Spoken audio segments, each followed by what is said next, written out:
Elon Musk একটি tweet করে, যে টুইটে রীতিমতো ঝড় তোলে ব্রিটেনে। এই টুইটের ফলে সারা দেশে একটা রাজনৈতিক আলোড়ন সৃষ্টি করে।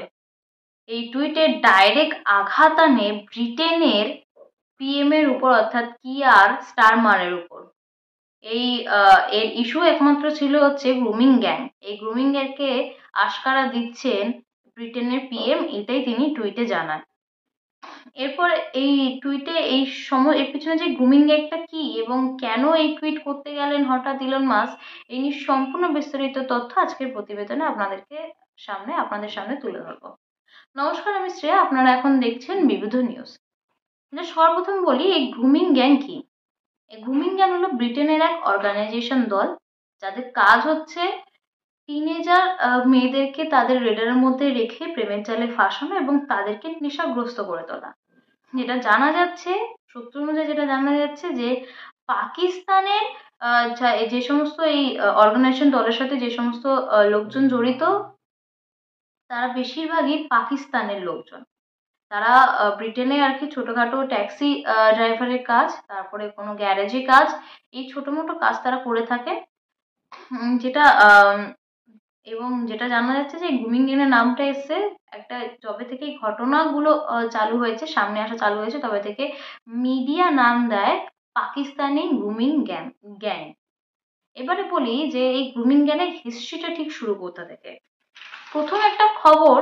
সর্বপ্রথম একটা খবর সামনে আসে সবার, যেটা হচ্ছে 5th অগস্ট 2000, যে ঘটনাটা ঘটেছিল, যেটা গায়ে পায়ে মানে কাটাশিরা দেওয়ার মতো ঘটনা একটা। ব্রিটেনে টেরফোর্ড নামে এক বাড়িতে, মানে টেরফোর্ড এলাকা যেটা রয়েছে, সেখানে এক বাড়িতে আগুন লাগিয়ে দেওয়া হয়। আগুন লাগানোর পর সেখানে তিনজন আর কি, একজন 16 বছরের লুসি ল নামে একটি মেয়ে ছিল, এবং 17 বছরের তার দিদি, যিনি শারীরিকভাবে অসুস্থ ছিল, অর্থাৎ হ্যান্ডিক্যাপ ছিলেন, যিনি নাকি যার নাম হচ্ছে সারা, এবং তার এই দুজন মেয়ের মা ছিলেন, যার নাম হচ্ছে এলিনা লিন্ডা। এই তিনজন ছিলেন, যার মধ্যে 16 বছরের লুসি, তিনি প্রেগনেন্ট ছিলেন।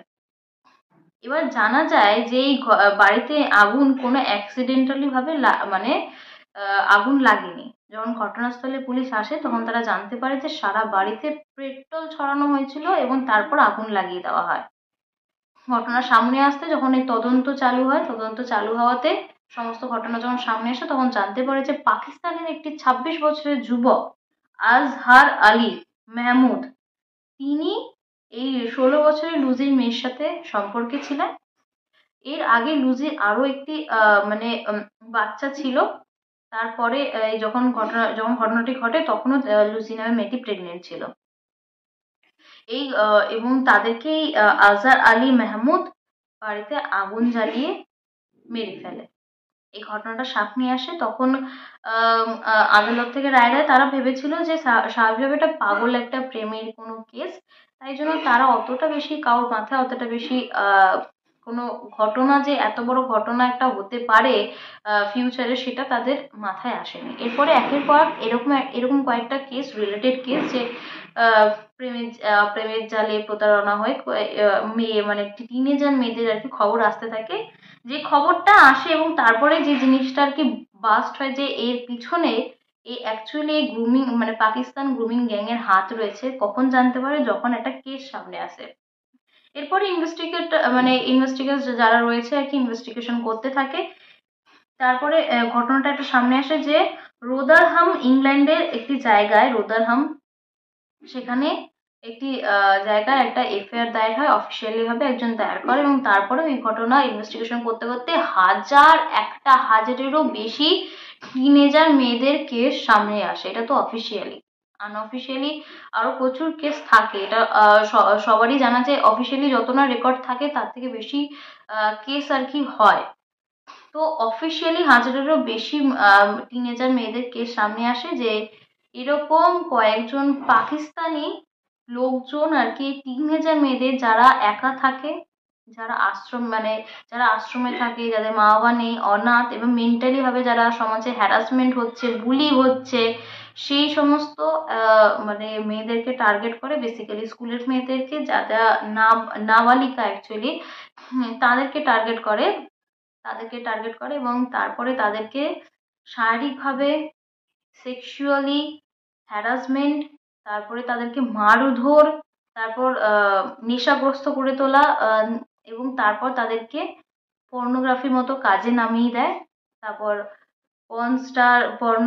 পর্নোগ্রাফি, তারপরে প্রস্টিটিউটের মতো কাজে তাদেরকে নামিয়ে দেয়। এখান দিয়ে তারা টাকা রোজগার করে, সেই গ্রুমিং গ্যাং, তারা এখান দিয়ে টাকা রোজগার করে। এই জিনিসটা যখন সামনে আসে তখন এই জিনিসটা তো সামনে আসে, তখন তারা জানতে পারেন যে এই গ্যাং 1980 থেকে এই গ্যাং আর কি তারা এরকম ভাবে কাজ চালিয়ে যাচ্ছে। তখন একটা অপারেশন 40 নামে একটা অপারেশন চালু করে এবং সেই অপারেশন চালু হয় এবং তখন আর কি ধরাও পড়ে কিছুজন আর কি ধরা পড়ে। তারপরে হচ্ছে টেলফোর্ড চাইল্ড সেক্সুয়াল এক্সপ্লোরেশন নামে চালু হয় অপারেশন, পর অপারেশন চালু করা হয় এই গ্রুমিং গ্যাংদের উপর। 2015 সালে যখন আর কি ঋষি 2015 পর 2023 আর কি, 2015 তো একটা জিনিস হয় যেটা হচ্ছে জানা যায় একটা আর্টিকেল থেকে, যেটা পোস্ট হয়, যেখানে জানা যায় যে 50,000 এরকম আর কি নাবালিকা তারা এই হাতসার আর কি শিকার হয়েছে, এবং যার মধ্যে মাত্র 5,000 রিপোর্ট, 5,000 জন নাবালিকা তারা রিপোর্ট আর কি সাহসীভাবে তারা রিপোর্ট আর কি পুলিশ স্টেশনে দায়ের করতে পেরেছে, যেটা জানা যাচ্ছে। এবং সেটা আর কি old enough to know better, এই বুকে আর কি এই আর্টিকেলটা পাবলিশ হয়েছিল যে 50,000 বাচ্চা এর শিকার হয়েছে এবং 5,000 জন মাত্র তার থেকে এই পুলিশ স্টেশন আর কি রিপোর্ট দায়ের করতে পেরেছে। এরপরে এপ্রিলের আর কি যখন এই 50,000 জন যে আর্টিকেলটা আর কি পোস্ট হয়েছিল old enough to know better, তখন এদেরকে বলা হতো সাউথ এশিয়ান ম্যান বা এশিয়ান ম্যান হিসেবে এরা পরিচিত ছিল।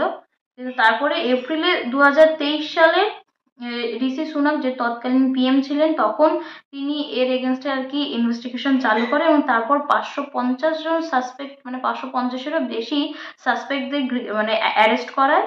এবং তারপরে যখন ঋষি সুনাকের যখন সরকার পড়ে গেল, তারপরে এলোকে লেবার পার্টি, যখন তিনি ক্ষমতায় আসেন তখন আর কি এই যে গ্রুমিং গ্যাংয়ের এই যে একটা ইনভেস্টিগেশন চলছিল তাদের উপর, সেই জিনিসটা পুরোপুরি ঠান্ডা হয়ে যায়, তাদের উপর ইনভেস্টিগেশন সেরকম ভাবে চালু হয় না এবং আস্তে আস্তে সেটা বন্ধ হয়ে যায়। তো এই জন্যই ইলন মাস্ক 2023-এর পর ইলন মাস্ক আর কি টুইট করেছেন এই নিয়ে, এরকম ঘটনা যেহেতু হতে থাকছে, এই জন্য ইলন মাস্ক টুইট করেছেন যে যুক্তরাষ্ট্রের পিএম কিয়ার স্টারমারকে সমালোচনা করেন। কিয়ার স্টারমার যখন ক্রাউন প্রসিকিউশন সার্ভিসের প্রধান ছিলেন, তিনি এই গ্রুমিং গ্যাংদের বিরুদ্ধে কিছুই করেননি। এবং এটা ইলন মাস্ক মন্তব্য করার পর তো রাজনৈতিকভাবে বিভিন্ন জল্পনা, বিভিন্ন মন্তব্য আর কি আসে যে ইলন মাস্ক চাইছে না, সরকার আর কি ফেলে দিতে চাইছে, সরকারের এগেনস্টে কথা বলছে, এবং অনেকে ইলন মাস্কের সমর্থনেও কথা বলেন, আবার যেসব সমালোচকরা আছেন তারা ইলন মাস্কের এগেনস্টেও কথা বলেন। তাই দু তরফ থেকেই আর কি বক্তব্য এসছে ইলন মাস্কের টুইটের উপর। এবং তারপরে যিনি পিএম আর কি তিনিও বক্তব্য রেখেছেন যে এই সমস্ত তথ্য সম্পূর্ণভাবে একটা ভুল বোঝাবুঝি, এরকম কোনো ঘটনাই আর কি এখানে ঘটছে না, আর এরকম কিছু সরকার করতেও চাইছে না, যে ধামাচাপা ব্যাপার এরকম কিছু সরকার করতেও চাইছে না। আর যেটা ইলন মাস্ক এছাড়াও বক্তব্য রেখেছে যে ইমেজ কন্ট্রোল করার চেষ্টা করছে ব্রিটেন দেশ, তাদের ইমেজ কন্ট্রোল করার চেষ্টা করছে। তো এরকম কোনো ঘটনা আর কি অস্বীকার করেছে পিএম সেখানকার। এবং এর সাথে সাথে জিকে রাউলিং, অর্থাৎ যিনি আর কি হ্যারি পটার যিনি লিখেছেন, হ্যারি পটার সিরিজটা যিনি আর কি পুরো লিখেছেন, তিনি মন্তব্য করেছেন, তিনি উদ্বেগ প্রকাশ করেছেন এই নিয়ে, যে এই ইস্যুকে কেন্দ্র করে একটা উদ্বেগ প্রকাশ করেছে যে এদেরকে আর গ্রুমিং গ্যাং বলা উচিত না, পাকিস্তানি গ্রুমিং গ্যাং বলেছে, যে ডাইরেক্ট ধর্ষক বলে এদেরকে চিহ্নিত করা উচিত। এটাই জেকে রাউলিং আর কি মন্তব্য করেছেন।